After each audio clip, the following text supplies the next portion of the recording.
Hello दोस्तों। UPSC prelims 2026 की cut off को लेकर पेरेंट्स में बहुत ज़्यादा कन्फ्यूजन है और मेरे सामने यह द इंडियन एक्सप्रेस न्यूज़पेपर है। इसकी एक छोटी सी कटिंग है। इसके अंदर एक आर्टिकल छपा है। यह आर्टिकल द इंडियन एक्सप्रेस ने कुछ एक जो एग्ज़ाम यूपीएससी एग्ज़ाम के एक्सपर्ट्स हैं उनसे बात करके इस आर्टिकल को छापा है। इस आर्टिकल में जो एक्सपर्ट्स हैं वो अपना ओपिनियन दे रहे हैं कट ऑफ के बारे में। तो इस आर्टिकल के बारे में बात करेंगे। इसके साथ में कुछ बातें हैं वो मैं अपनी ओर से इसके अंदर ऐड करूंगा जो मुझे महसूस हुई है इस एग्ज़ाम को लेकर के। ठीक है। तो सबसे पहले तो ये आर्टिकल कह रहा है कि 2026 की कट ऑफ है वो रिकॉर्ड लेवल पर लो जा सकती है। रिकॉर्ड लेवल पर लो, सबसे कम, आज तक की सबसे कम। अब आज तक की सबसे कम का मतलब है कि जब से ये न्यू पैटर्न आया है सी सेट क्वालिफाइंग प्लस जो जीएस है, जीएस से कट ऑफ बनती है सी सेट। तो इस तरह से ये जो न्यू पैटर्न आया है इसका रिकॉर्ड लो, अभी मैं आपको बताऊंगा कि रिकॉर्ड लो कितना जा सकता है। एक बात तो ये कहा है और इसके पीछे इन्होंने दो कारण बताए हैं। दो कारण क्या है? एक तो लेंथी पेपर, पेपर बहुत लंबा था। दूसरा अनप्रिडिक्टेबल था कि हम जो सोच के गए थे वो क्वेश्चन पेपर में नहीं पूछा गया है। तो इन्होंने दो कारण बताए हैं। ठीक है। तो पहला देखिए, मैं आप अपनी ओर से कुछ बातें बता रहा हूँ तो आप उनको यहाँ पर देखिए। तो कट ऑफ को प्रभावित करने वाले कारक कौन कौन से होते हैं या कौन कौन से इस एग्ज़ाम में कम से कम है जो कट ऑफ को प्रभावित करेंगे, वो कारक देखिए। तो सबसे पहला तो है हमारा सी सेट।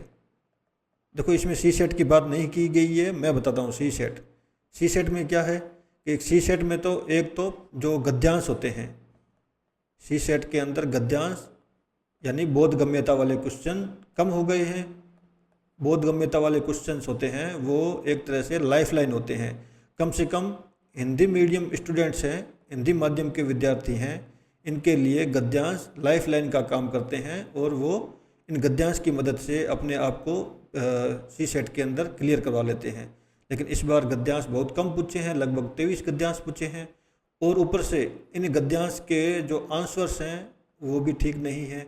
आंसर्स है यूपीएससी ने पता नहीं कैसे बनाए हैं और वो लगभग सारे स्टूडेंट्स हैं जो हिंदी माध्यम के हैं, ये भारतीय भाषाओं वाले हैं, उनको बाहर कर देता है। ठीक है। पता नहीं क्यों जो सी सेट वाला जो आंदोलन हुआ था वैसा कोई आंदोलन क्यों नहीं होता। ये बड़े बड़े कोचिंग माफिया हैं, ये बात नहीं उठाते। देखो इंग्लिश मीडियम वाले लोगों ने जो बड़ी बड़ी कोचिंग वाले हैं उन्होंने बात उठाई है। थोड़ा सा पेपर देखो ट्रिकी आया, अनप्रिडिक्टेबल आया और यूपीएससी का खराब प्रदर्शन रहा। तो देखो इंग्लिश मीडियम के सभी कोचिंग वाले हैं वो बाहर आए हैं और अपनी बात कर रहे हैं। लेकिन ये सी सेट के बारे में हिंदी मीडियम वाले जो इतने परेशान हो रहे हैं, बड़े बड़े कोचिंग हैं हिंदी मीडियम में पढ़ाने वाले, एक भी बाहर आकर के नहीं कह रहा है कि ये पेपर ख़राब आया है और सी सेट के कारण हिंदी मीडियम को परेशानी हो रही है, इसको ठीक किया जाए। देखो एक तो ना कॉम्पिटेटिव एग्ज़ाम रखा जाए कोई दिक्कत नहीं है, पर आपने जो डिफ़ाइन कर रखा है उससे कुछ अलग पूछोगे तो फिर दिक्कत तो होगी ना आपको। तो ये सबसे बड़ा फैक्टर रहने वाला है मेरे हिसाब से सी सेट। सी सेट में गद्यांश बहुत कम पूछे हैं, गद्यांश कम पूछे हैं और उसके साथ में उसके आंसर्स भी ठीक से दिए नहीं हैं। दूसरा क्या कारण हो सकता है, जो इसमें बात की है कि पेपर की लंबाई। देखो दरअसल दोनों पेपर लंबे थे। मुझे कई स्टूडेंट्स ने आकर के कहा है कि सर जीएस में हमने 90 क्वेश्चन किए और उसके बाद टाइम हो गया था और सी सेट में तो 65 के आसपास क्वेश्चन करने के बाद में टाइम ख़त्म हो गया था। तो इसका मतलब क्या हुआ कि पेपर बहुत लंबे थे, इनको पढ़ने के लिए बहुत ज़्यादा टाइम लग रहा था।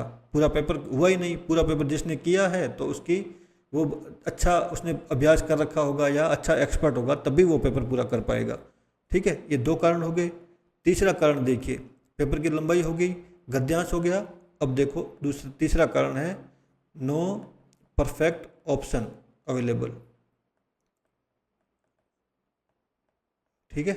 इसका मतलब क्या हुआ कि कोई सटीक विकल्प हमारे को उसके अंदर दिख ही नहीं रहा था। सटीक विकल्प की अनुपस्थिति। आप चाहे जीएस का पेपर उठा के देख लीजिए, चाहे सी सेट का पेपर उठा के देख लीजिए, हमें सटीक विकल्प तक पहुंचने में मतलब नानी याद आ जाती है। ऐसा कुछ हालत थी। देखो एलिमिनेशन ट्रिक थी, वो ख़त्म कर दी तो हम सटीक विकल्प तक नहीं पहुंच सकते थे। एक आधा अगर बाई चांस 3 स्टेटमेंट में से एक आधा आ भी रहा था तब भी हम सटीक विकल्प तक नहीं पहुंच पा रहे थे। हर बार क्या होता है कि कुछ ना कुछ तरीके ढूंढे हुए थे लोगों ने, उससे वो सटीक विकल्प तक पहुंच सकते थे। अब की बार यूपीएससी खुद ही कन्फ्यूजन में है कि सटीक विकल्प कौन सा है। तो सटीक विकल्प नहीं होने के कारण लोगों के आंसर्स गलत होंगे। इसके भी कारण लोगों ने कुछ अटेम्प्ट भी कम किए हैं और मार्क्स डाउन भी जाएंगे लोगों के, ठीक है। और जो ये यहाँ पर दे भी रखा है इन्होंने अनप्रिडिक्टेबल, इसमें मैं लिखूँगा न्यू ट्रेंड। तो न्यू ट्रेंड है, इस न्यू ट्रेंड के कारण भी जो कट ऑफ है वो लो जाएगी। इसके कारण जो न्यू ट्रेंड में क्या क्या शामिल है, एक तो जो इथिक्स वाले क्वेश्चन है, नैतिक शास्त्र वाले। देखो कभी नैतिक शास्त्र वाले क्वेश्चन नहीं पूछे जाते थे, अब नैतिक शास्त्र वाले क्वेश्चन है। इसके अंदर दरअसल क्या है कि सब्जेक्टिविटी ज़्यादा है, यानी कि जो आदमी सोच रहा है वो किस तरह से सोच रहा है, जैसे सोचेगा वैसे ही आंसर दे देगा। तो सब्जेक्टिविटी के कारण उत्तर में जो क्या वेरिएशन आएगा, तो कोई जो जैसा सोचेगा वैसा उत्तर आ जाएगा। तो वेरिएशन आने की संभावना बढ़ जाएगी, यहाँ से उत्तर गलत होने की संभावना भी बढ़ जाएगी। और एक और है ट्रेंड जो है हमने पॉलिटी में देखा था, राजनीतिक शास्त्र में देखा था। पॉलिटी में जो मिस्टर एक्स वाला क्वेश्चन है, मिस्टर एक्स वाला, बहुत से बच्चे ऐसे हैं जिनको आर्टिकल पता था, सब कुछ पता था, लेकिन वो अप्लाइड क्वेश्चन टाइप का था कि उस नॉलेज को उसके अंदर अप्लाई करके देखना था। फिर एक तरह से जो कॉम्प्रिहेंशन होते हैं ना, पैसेज होते हैं, तो गद्यांश में जो बोधगम्यता होती है, बोधगम्यता भी इसके साथ में शामिल कर ली, सी सेट वाली। तो सी सेट वाली बोधगम्यता भी इसके अंदर शामिल हो जाने के कारण ऐसे जो ट्रेंडिंग क्वेश्चन है, नए नए क्वेश्चन है, ये लोगों ने या तो छोड़े हैं या फिर हो सकता है उन्होंने गलत किए हों। और इसके अलावा जो सी सेट हार्ड था, तो सी सेट में एक तो आंसर की गलत थी, सी सेट की और जीएस की भी आंसर की गलत होने के कारण बहुत सारे लोग बाहर हो रहे हैं।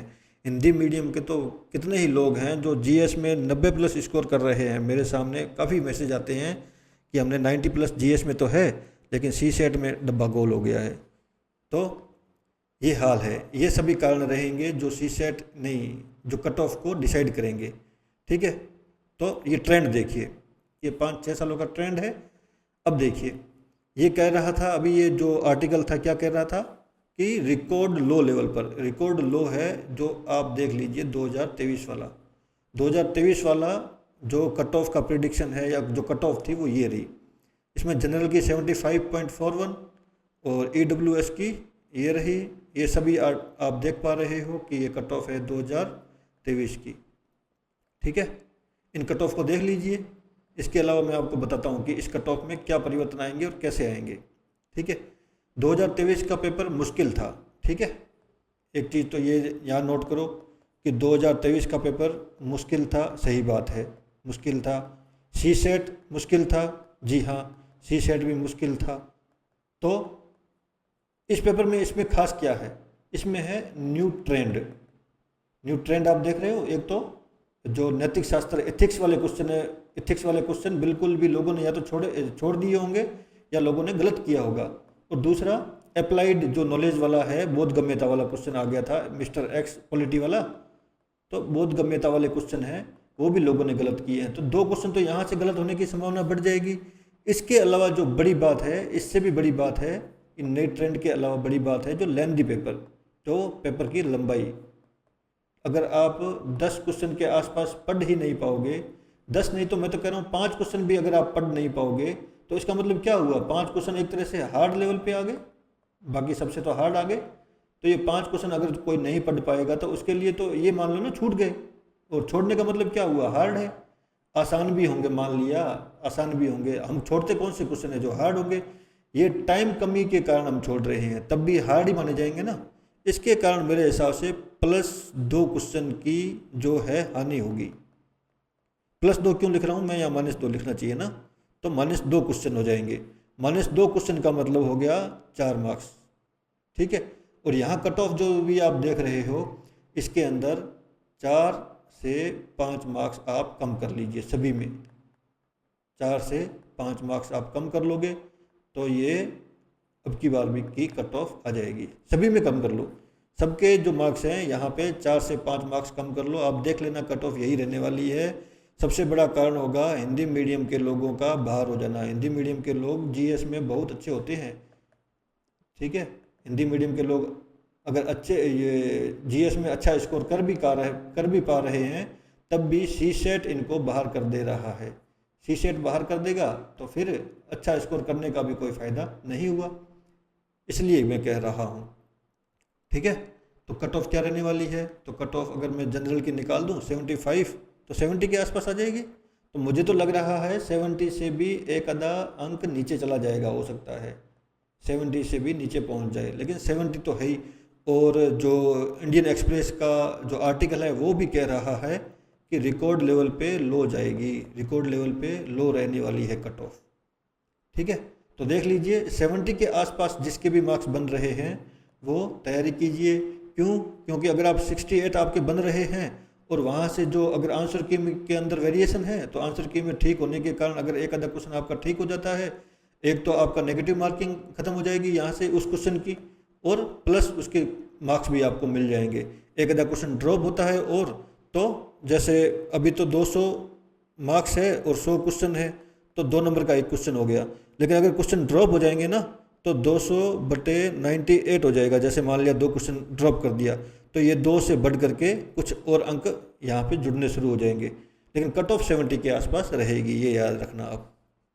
ठीक है, चलिए ये ध्यान रखना और आप पढ़ाई शुरू कर दीजिए, मेंस की तैयारी शुरू कर दीजिए जिन जिन की कट ऑफ क्लियर हो रही है। बाकी हिंदी मीडियम का हाल बुरा है, सबको पता है, और आवाज़ उठाने वाला कोई नहीं है। कुछ लोगों ने कहा है कि सर जो नेगेटिव मार्किंग है कम से कम उसको ख़त्म कर देना चाहिए। आपकी बात एकदम सही है भाई, लेकिन हमारी तो सुनेगा कोई नहीं ना।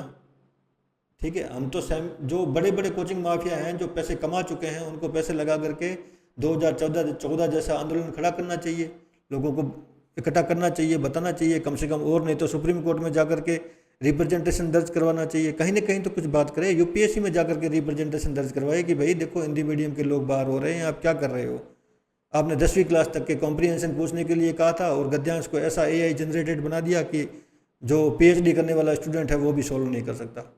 पर हम कुछ नहीं कर सकते, हम तो छोटी मछलियां हैं, बड़ी मछलियां जो है, जो बड़ी होकर बैठी है वो कुछ नहीं कर रही भाई।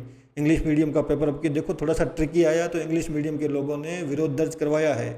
देखो बहुत ज़्यादा रिप्रेजेंटेशन भी जो इंग्लिश मीडियम के स्टूडेंट है उन्होंने दिया है, हिंदी मीडियम वाले कोचिंग वाले बाहर भी नहीं आए। उन्होंने ये भी नहीं कहा कि देखो ये लेंदी पेपर है, हिंदी की जो जो जो ये ट्रांसलेशन हो रहा है इंग्लिश से हिंदी में एआई जनरेटेड, जो किसी काम का नहीं है, इस पे तो कम से कम कोई बोल जाता, पर कोई नहीं बोल रहा भाई। मैं इसके ऊपर तो मुझे ना 1 घंटा कोई गुस्सा दिला दे तो 1 घंटा बोल दूँ कि हिंदी मीडियम के साथ कैसे अन्याय हो रहा है, पर ठीक है क्या कर सकते हैं, छोटी मछलियों को कोई पूछता नहीं है।